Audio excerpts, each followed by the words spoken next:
Hello students, स्वागत है बेटा आपका विलियन की बोर्ड बूस्टर सीरीज में। बेटा आज हम पुनः बहुत ही इंपॉर्टेंट 3 प्रश्न लेकर आपके सामने है। बेटा आज हम चर्चा करेंगे क्वथनांक में उन्नयन तथा उसके द्वारा विलेय के आणविक द्रव्यमान की गणना की। ठीक है, उसके अलावा हम 1-2 सवालों का अभ्यास करेंगे बेटा।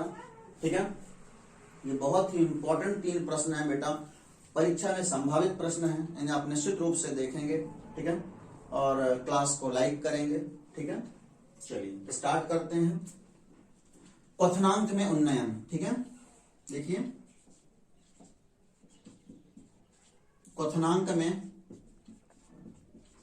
उन्नयन। ठीक है, क्वथनांक में उन्नयन जो है इसे प्रदर्शित करते हैं डेल्टा टीबी से। ठीक है, आपको पता होना चाहिए बेटा और संख्यक गुणधर्म। ठीक है, विलयन के वे गुण जो विलेय कणों की संख्या पर निर्भर करते हैं, उनकी प्रकृति पर निर्भर नहीं करते हैं, उसमें गुणधर्म कहलाते हैं। ठीक है, इनकी संख्या 4 है। पहला है वाष्पदाब में आपेक्षिक अवनमन, दूसरा है क्वथनांक में उन्नयन, तीसरा है हिमांक में अवनमन, चौथा है परासरण दाब। ठीक है, आज हम चर्चा करें क्वथनांक में उन्नयन की। क्वथनांक में उन्नयन क्या होता है? देखिए क्या होता है, जब हम किसी भी विलयन में अवाष्पशील विलेय होता है। ठीक है, जब किसी विलयन में अवाष्पशील विलेय होता है बेटा, तो खुद तो वाष्पित होता नहीं। ठीक है, बल्कि विलायक को भी वाष्पित होने अवरोध उत्पन्न करता है। ठीक है, उसके कारण क्या होता है कि विलायक का वाष्पदाब कम हो जाता है। विलायक का वाष्पदाब कम होने से विलायक का क्वथनांक बढ़ जाता है, विलायक का क्वथनांक बढ़ जाता है। ठीक है, क्वथनांक में होने वाली यही वृद्धि जो है क्वथनांक में उन्नयन कहलाती है। आप ध्यान रखेंगे इसका। ठीक है बेटा, तो अवाष्पशील विलेय युक्त विलयन में, ठीक है बेटा, अवाष्पशील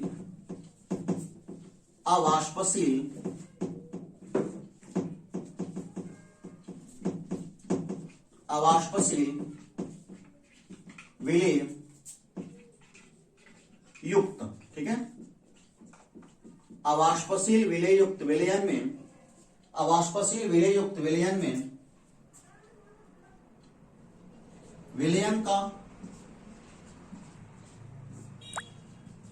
का वाष्पदाब कम हो जाता है बेटा। ठीक है, अवाष्पशील विलेय युक्त विलयन में विलयन का वाष्पदाब कम होने से, ठीक है, विलयन का वाष्पदाब होने से इसका क्वथनांक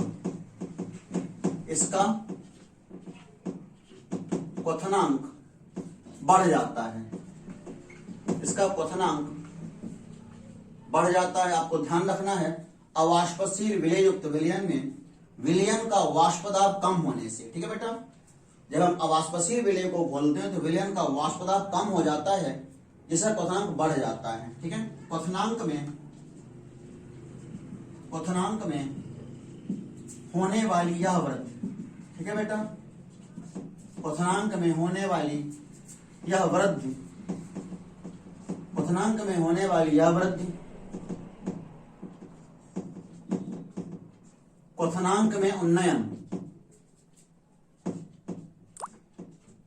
क्वथनांक में होने वाली यह वृद्धि क्वथनांक में उन्नयन डेल्टा टीबी कहलाती है। ठीक है बेटा, क्वथनांक में होने वाली यह वृद्धि क्वथनांक में उन्नयन डेल्टा टीबी कहलाती है। अब देखिए डेल्टा टीबी जो है, डेल्टा टीबी के बराबर क्या होता है? ठीक है, तथा डेल्टा टीबी बराबर, ठीक है, क्वथनांक में जो उन्नयन है बेटा डेल्टा टीबी से हम कैसे ज्ञात कर सकते हैं?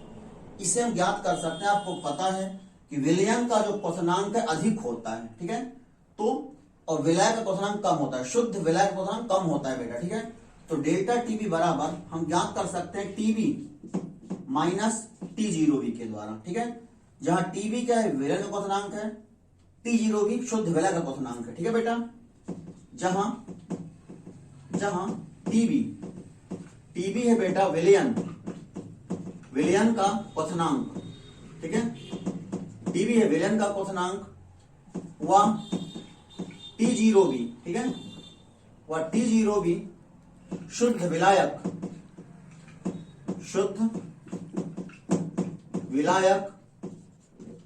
का क्वथनांक है।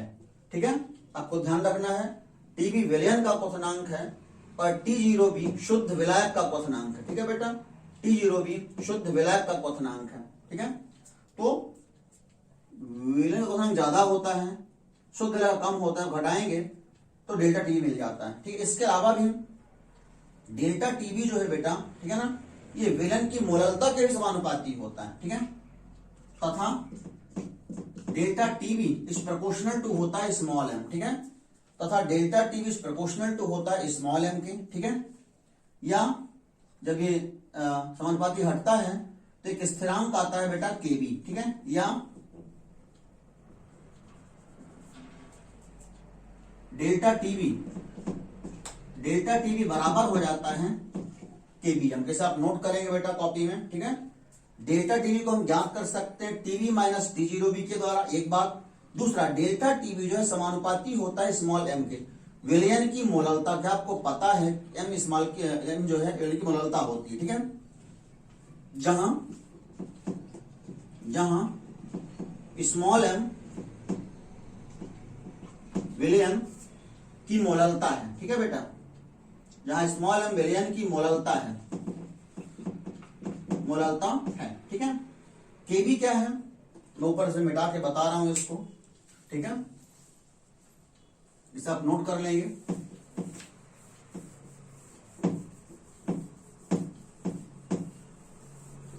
ठीक है, केबी जो है तथा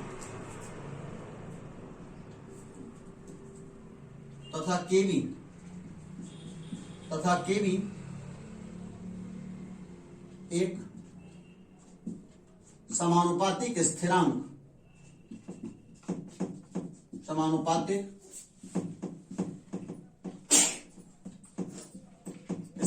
है, जिसे मोलल क्वथनांक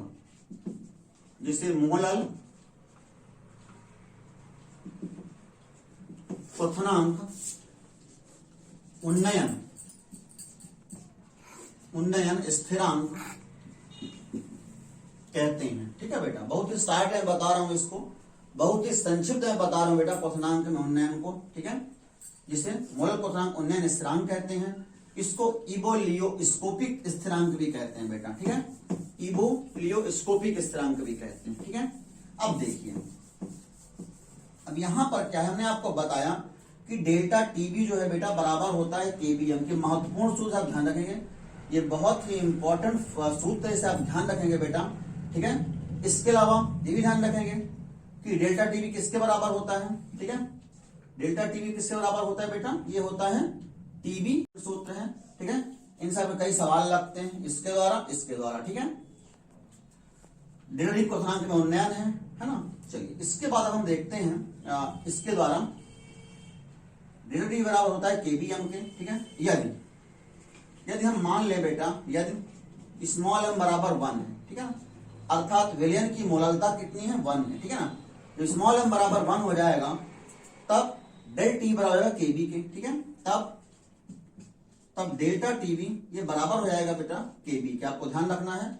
तब डेल्टा बराबर हो जाएगा केबी के। ठीक है ना, अर्थात इस आधार पर हम केबी की परिभाषा दे सकते हैं। ठीक है, अतः विलयन की मोललता,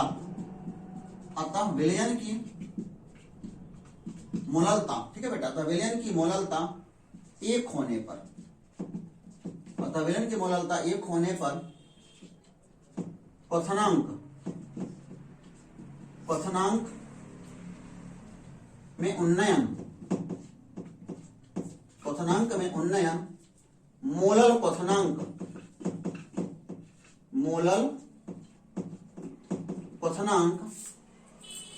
उन्नयन स्थिरांक के बराबर होता है। ठीक है बेटा, कई क्वेश्चन पूछता है क्वथनांक में उन्नयन से क्या समझते हैं, इस आधार पर मोलल क्वथनांक उन्नयन स्थिरांक की परिभाषा दी है। तो आपको यही करना है, यहाँ पे मानना है स्मॉल एम बराबर 1 है, तब डेल्टा टी बराबर केबी के। ठीक है, और इस तरह से परिभाषा देंगे बेटा। ठीक है ना, अतः विलयन की मोललता 1 होने पर क्वथनांक में उन्नयन मोलल क्वथनांक उन्नयन स्थिरांक के बराबर होता है। चलिए अब आगे देखते हैं बेटा अगली चीज को। ठीक है, अगली चीज है क्वथनांक में उन्नयन द्वारा विलेय के अर्धव्यवहार की गणना। ठीक है, पहला क्वेश्चन है क्वथनांक में उन्नयन से क्या समझते हैं, इसके द्वारा विलेय के अर्धव्यवहार की गणना का व्यंजक व्युत्पन्न कीजिए।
आपसे पूछा जा रहा है, एमबी पर क्वेश्चन मार्क है, ठीक। बेंजीन का गुणधर्म 78 होता है, आपको पता होना चाहिए, निकल भी आएगा 12 छांग 72 और 78, ठीक है बेटा। चलिए इसके बाद हम क्या करते हैं, एमबी को हमको पता है, इसमें वाष्प पदार्थ दिए हुए हैं, हमको वाष्प पदार्थ दिए हैं बेटा, ठीक है। तो वाष्प पदार्थ में आपेक्षिक अवनमन के द्वारा विलेय के अणुद्रव्यमान की गणना का सूत्र हमको पता है। क्या पता है सूत्र बेटा? हमको पता है बेटा, चूंकि, ठीक है, क्या होता है, चूंकि एमबी बराबर, ठीक है, एमबी बराबर क्या होता है मैंने आपको बताया है, P0A इंटू WB, ठीक है, इंटू MA अपॉन, ये कल की क्लास में था बेटा, P0A minus PA into WA, ठीक है, सूत्र होता है, ऐसा सूत्र होता है, इसे हम रख देंगे सीधे, ठीक है, इसलिए हम वैल्यू को रख देंगे बेटा, ठीक है। एमबी बराबर P0A की वैल्यू कितनी है, 0.850 है, ठीक है। WB की वैल्यू कितनी है बेटा, 0.5 ग्राम है। MA की वैल्यू कितनी है बेटा, 78 है, ठीक है, upon P0A minus PA, P0A था 0.850 और PA कितना है, PA 0.845, ठीक है, इंटू WA कितना है, WA 39 ग्राम, ठीक है, WA बेटा कितना, 39 ग्राम, ठीक है, WA है 39 ग्राम, ठीक। अब देखिए, अब इसके बाद आगे आप देखेंगे बेटा, MB बराबर, ठीक है, ये तो हम गुणा बाद में भी कर लेंगे, 39 दोनों पहले से काट देते हैं हम, ठीक है, 78 हो गया, ठीक है। अब ये ऐसा हो गया 0.850 इंटू 0.5 इंटू 2 अपॉन, यहां पे घटाने पर बेटा इस वक्त घटाएंगे आप तो इतना आएगा, ठीक है, 0.005 आएगा, ठीक है, घटाने पर आएगा 0.850 में 0.845 घटाने पर आएगा 0.005, ठीक है, इतना बस आएगा यहाँ पे, बाकी तो कट गया, ठीक है, अपॉन इतना हो जाएगा 0.005, ठीक है। अब देखिए MB बराबर फिर क्या हो जाएगा, MB बराबर, अब यदि आप यहाँ पर देखें तो हम इस ये पर 3 इधर है अंक, है ना, नीचे साइड पॉइंट के बाद 3 अंक, जहां पॉइंट के बाद 3 अंक, तो खत्म हो जाएगा, ठीक है, ये लेस हो जाएगा, खत्म हो जाएगा बेटा, तो बचेगा 850 गुणे 0.5 इंटू 2 अपॉन, अब यहाँ नीचे केवल 5 बस आएगा, ठीक है। अब जब इस पॉइंट को भी हटा दे बेटा तो हो जाएगा 50, ठीक है, 50 हो जाएगा।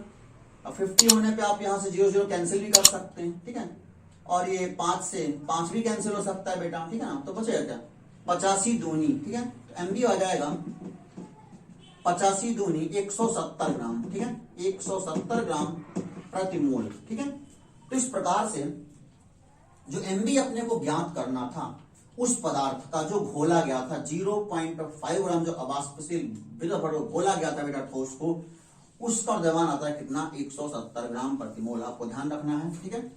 और इस तरह से आपको अन्य सवालों को भी हल करना है, ठीक है, प्रैक्टिस करनी है अन्य सवालों को भी, ठीक है। ये प्रश्न संभावित है, कई बार आया भी है बेटा, फिर से संभावित है, ठीक है, इसलिए इसको फिर से बता दिया आपको। अब एक और देखते हैं सवाल को, क्वथनांक में उन्नयन का।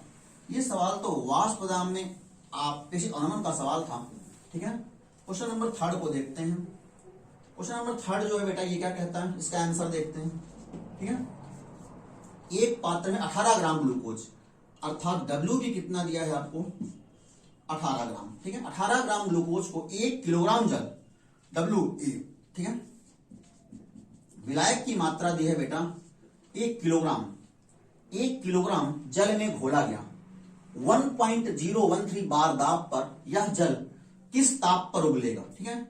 अब जब घोल जाएगा तो विलयन बन गया, ठीक है, किस ताप पर उबलेगा, TB, आपसे TB जानना चाह रहे हैं, ठीक है, किस ताप पर उबलेगा। जल के लिए केबी का मान ये आपको बता रहे हैं बेटा कि केबी का मान है 0.52 केल्विन किलोग्राम मोल इनवर्स, ठीक। अब देखिए आप इसे कैसे लगाएंगे, आप इसमें पहला काम क्या करेंगे, क्योंकि आपको अपना सूत्र पता होता है, डेल्टा टीबी बराबर आपको पता होता है बेटा कि होता है केबीएम, ठीक है, आपको पता है कि डेल्टा टीबी बराबर होता है केबीएम। यदि आपको टीबी चाहिए तो आपको डेल्टा टीबी पता होना चाहिए, ठीक है। इसके अलावा इसमें एक चीज और दी हुई है, ठीक है, इसमें आपको T0B भी दिया हुआ है। शुद्ध जल का क्वथनांक 1.013 बार दाब पर शुद्ध जल का क्वथनांक होता है बेटा 373.15 केल्विन। ठीक है, ये आपको दिया हुआ है, समझिए। नहीं तो आप जाने, नहीं दे तो अभी जाने, शुद्ध जल का क्वथनांक होता है 373.15 केल्विन। ठीक है ना, 100 डिग्री से तो खुद होता है 100 डिग्री से केल्विन हो जाएगा 73.15 केल्विन। ठीक है, अब चलते हैं आगे सवाल को हल करने के लिए। डेल टी बराबर होता है बेटा केवीएम। ठीक है, हम यहां से स्मॉल एम की वैल्यू ज्ञात करेंगे। ठीक है, फिर हमको केवी खुद को पता है तो हम डेल टीवी ज्ञात कर लेंगे। ठीक है, और डेल टीवी ज्ञात करने होने पर डेल टीवी व T0B के द्वारा हम टीवी गणना कर लेते हैं बेटा। ठीक है, देखते हैं कैसे। सबसे पहले हम इसमें ज्ञात करते हैं मोलों की संख्या। ठीक है, किसके मोलों की संख्या बेटा? ग्लूकोज के मोलों की संख्या। ठीक है, जो भी पदार्थ विलेय है। ठीक है, ग्लूकोज के मोलों की संख्या, ग्लूकोज के मोलों की संख्या। ठीक है बेटा, ग्लूकोज के मोलों की संख्या यानी NB आपको चाहिए, इसके बराबर क्या होगा? ग्लूकोज का द्रव्यमान WB। ठीक है, आपको पता है कि इसके बराबर होता है बेटा WB अपॉन MB। ठीक है, तो WB कितना है? 18 ग्राम। 18 ग्राम। ग्लूकोज का अणुभार MB माने ग्लूकोज का अणुभार। ठीक है, अब ग्लूकोज का अणुभार 180 होता है। ठीक है, आप निकाल भी सकते हैं C6H6 के द्वारा बेटा। ठीक है, इसके द्वारा आप निकाल भी सकते हैं। ठीक है, ये होता है कितना? 180 होता है। अब ये हो गया 18 का हम 180। ठीक है, बराबर 0.1। कितना बेटा? 0.1। ठीक है, तो इसके मोलों की संख्या आ गई बेटा 0.1। ठीक है, अब देखिए यदि हमको 0.1 पता हो गया तो मतलब 0.1 मोल घुला हुआ है कितने में बेटा? 1 किलोग्राम। W बता रहे हैं 1 किलोग्राम। ठीक है, 1 किलोग्राम में घुला हुआ है 0.1, अर्थात इसकी मोललता आ गई। ठीक है, आपको पता है 1000 ग्राम या 1 किलोग्राम विलायक में घुले हुए मोलों की संख्या को मोललता कहते हैं। तो इसकी मोललता अपने को प्राप्त हो गई। ठीक है, चूंकि 1 किलोग्राम विलायक में 0.1 मोल ग्लूकोज 0.1 मोल ग्लूकोज घुला है।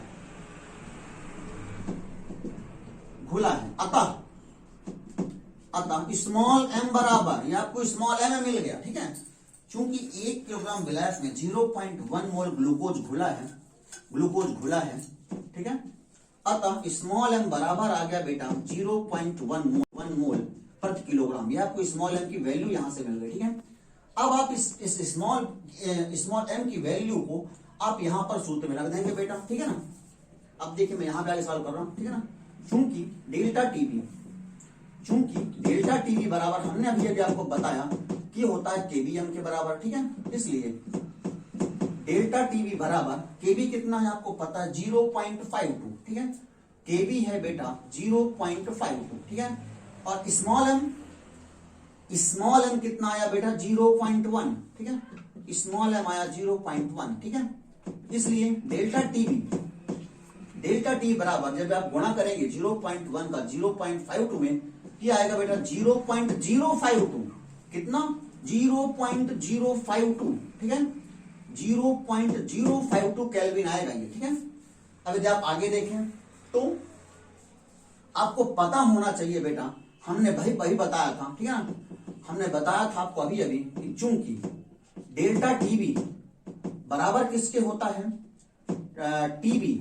टीवी माइनस T0B के बराबर होता है। ठीक है ना, इससे बराबर होता है। अब हमको टीवी चाहिए, टीवी चाहिए बेटा। ठीक है, तो टीवी बराबर किसको हो जाएगा? इसलिए टीवी बराबर हो जाएगा बेटा डेल्टा टीवी प्लस T0B। ठीक है ना, डेल्टा टीवी प्लस T0B के बराबर। ठीक है, बस आप जोड़ देंगे आप। डेल टीवी आपको पता है, बेटा कि डेल टीवी कितना है। ठीक है, डेल्टा टीवी आपको पता है, टीवी बराबर delta TV plus T0B। Delta TV अभी आपने ज्ञात किया ना, इसका टीवी में क्वेश्चन मार्क है, T0B इतना है। ठीक है, और ये टीवी का मान इतना है। ठीक है, 3, हाँ यहाँ पे 0.1 मोल, ठीक है बेटा। तो ठीक है, डेल्टा टीवी आपका कितना है 0.052 केल्विन, ठीक है। तो टीवी बराबर डेल्टा टीवी है 0.052, ठीक है, 52 प्लस T0 भी इतना है, ठीक है। तो 373.15, ठीक है बेटा, 15 केल्विन, इसको मिटा रहा हूं, ठीक है। तब टीवी बराबर, ठीक है, जब आप इसको जोड़ेंगे बेटा 373.15 0.052 केल्विन को, ठीक है, तब आपको यहां पर जो वैल्यू मिलेगी बेटा वो इतनी मिलेगी, ठीक है, 373.202 केल्विन, ठीक है बेटा, 202 केल्विन आपको वैल्यू मिलेगी। आप चाहें तो जोड़ भी सकते हैं 373.15, ठीक है, और 0.052, ठीक है बेटा, ये 2 आ गया, 5 5 10 हो गया, 1 1 2 हो गया, ठीक है, और ये 3 7 3, ठीक है। तो इतनी वैल्यू आपको मिलेगी। इस प्रकार से आप इस सवाल को भी हल कर लेते हैं बेटा कि टीवी इक्वल टू, अर्थात वो जो विलयन है, ठीक है, जो विलयन बनेगा बेटा उसका क्वथनांक कितना होगा। टीवी बराबर 373.202 केल्विन होगा। निश्चित रूप से ये सवाल आपको समझ में आ गए होंगे, ठीक है। अन्य सवालों का भी अभ्यास करें बेटा, इस टॉपिक से सवाल पूछे जाते हैं बेटा। धन्यवाद आप लोगों को लाइव क्लास में आने के लिए। प्लीज क्लास को शेयर जरूर करेंगे, नए चैनल को सब्सक्राइब करेंगे, ठीक है, और लाइक जरूर करें बेटा क्लास को, प्लीज लाइक जरूर करेंगे। धन्यवाद।